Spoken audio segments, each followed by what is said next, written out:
Joining me now, New York Times Editorial Board member Mara Gay and MSNBC contributor and columnist Charlie Sykes. So, Mara, I was at that news conference yesterday, and I tried to press Donald Trump on whether he would ban mifepristone. He ducked. Let's watch.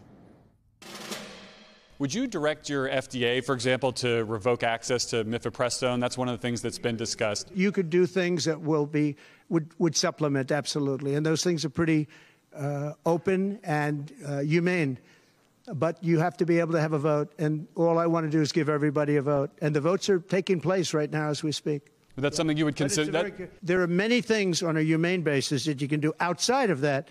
But you also have to give a vote, and the people are going to have to decide. I'm going to show you we edited only for brevity there. We didn't take out anything that would somehow make that answer make more sense. Mara, what do the Republicans, what do Donald Trump get wrong about the potency of this issue, and what do you make of the answer to that question specifically?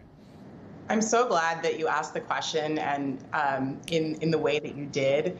Listen, Americans know, no matter what their view is on the issue, and most Americans, the vast majority, do actually support reproductive freedom. Americans know that Donald Trump is personally responsible for the Supreme Court appointments that led to the fall of Roe v. Wade, to the Dobbs decision. We can only look at his record to see what he's done, which is that he's attacked and clawed back women's freedoms rather than protecting them. So that is a known entity. That's what we know. We also know that Donald Trump is going to do whatever is politically expedient for him in any given moment. And I think the way he answered your question really hints at that. I mean, this is a man who was initially, before Kamala Harris became the frontrunner, he was trying to distance himself from abortion bans, from the Dobbs decision. He was trying to soften the party's platform on reproductive freedom. I don't believe that that was working with voters. But listen, now that it's clear that Harris has such momentum, the Harris-Walz ticket, he's really doubling down his base. We saw that when he attacked Black Americans, Black women at the NABJ convention. We are seeing that as he's attacking Kamala Harris with racist attacks. And now we're seeing it on abortion. He's signaling to the far right, you know, I need your support, and I'm maybe willing to do whatever it'll take to get that, even if it's doing something extraordinarily extreme like banning mifepristone. Interesting. Charlie, the Republican Party is desperately trying to get Donald Trump to focus on some of Kamala Harris's missteps, some of her past policy positions that they believe might be out of the mainstream. But he's doing things like talking about crowd sizes and some of those other points that Mara made. How do you view the kind of delta between the Republican playbook to take on Kamala Harris and Trump's ability to execute on it? Well, it's pretty dramatic, isn't it?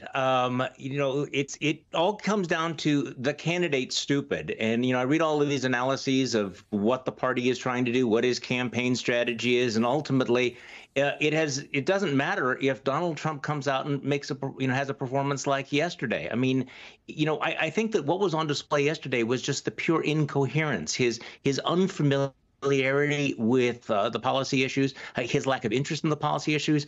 You know, Garrett, I actually read the transcript of your question and answer 5 times this morning before coming on. And one of the questions I had in my mind was, did he even know what he was talking about? I mean, this is like, I remember in 7th grade when you don't read the book and you have to write the book report or you're asked about it, and you just come up with this kind of word salad. And I think this is the problem with Donald Trump. He doesn't give, 5 minutes of thought to any of these substantive issues. Now, however, going back to Mara's point, she's absolutely right. Clearly, he thinks that he can throw out certain things about abortion, but he's uncomfortable about it. But where he goes, no one has any idea. And this is going to be the case from now until November. Now that Joe Biden's out of the race, we have to have these serious conversations about what is going on in the prefrontal cortex of Donald Trump. What is happening with his, cognitive coherence? Because you're not even seeing basic sort of connection of the dots. And I think that the question you asked and his absolute failure to answer is a pretty good indication of the problems a campaign has trying to say that they have some sort of a logical, coherent, consistent policy or proposal on anything. Mara, to Charlie's point, the answers are very telling, but this was the middle of the day on a Thursday in the summer. The Olympics were on. Maybe not that many people actually saw any of what Donald Trump said yesterday. People are going to see the debates. How important do you believe these debates, I say plural, but at least one that we'll have next month will be in deciding this race? I don't know that they're going to be determinative. And I do think that it's going to be a different place in voters' minds than that debate that we saw that was disastrous for President Biden. Because, I think that VP Kamala Harris is certainly up to the task. So it's going to be very difficult for Donald Trump. The onus is going to be on him. He doesn't sound coherent. He sounds less coherent than he's ever sounded. So if that's how he looks in this debate, it could be disastrous for him. I hope that we can get into some of the issues, because, of course, that's another area where actually the Democratic agenda is far more popular than the Republican agenda, starting with reproductive freedom, which is, I believe, one reason why you haven't seen the Republican Party and you haven't seen Donald Trump keenly on message. As much as we may want to say, let's have policy debates, I don't know that that benefits Donald Trump, because his policies, including the 2025 agenda that he's trying to distance himself from, are exceptionally unpopular with many Americans. So, Charlie, if we take that premise then that this is a debate that, has a lot of risks for Donald Trump, that is the kind of thing we would expect to see Harris perform well, what would you say are the potential pitfalls? What does she need to be looking out for? What does the ticket need to be looking out for to not sort of trap themselves in this moment that's otherwise potentially going to be about Donald Trump's weaknesses?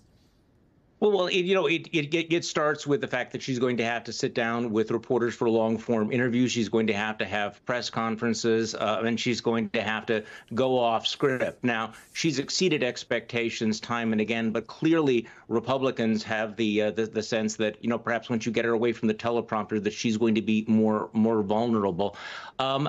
I am a longtime skeptic about the impact of debates on campaigns, but I do think that in a campaign like this, which is really at this point pretty much a jump ball, it could be decisive, because I think that people are going to tune into that. And I think that the contrast you're making with the conversation we're having today and those debates is really important, because I do think that people are going to be watching that because they want to know, what are these candidates saying? What are they going to do? But also there's going to be sort of the morbid curiosity of, are we going to see a car crash? Are we going to see a meltdown? What is going to happen? So these debates may be the most consequential since the 1960 Kennedy-Nixon debate, although I don't think that Donald Trump should be compared to either John F. Kennedy or Richard Nixon.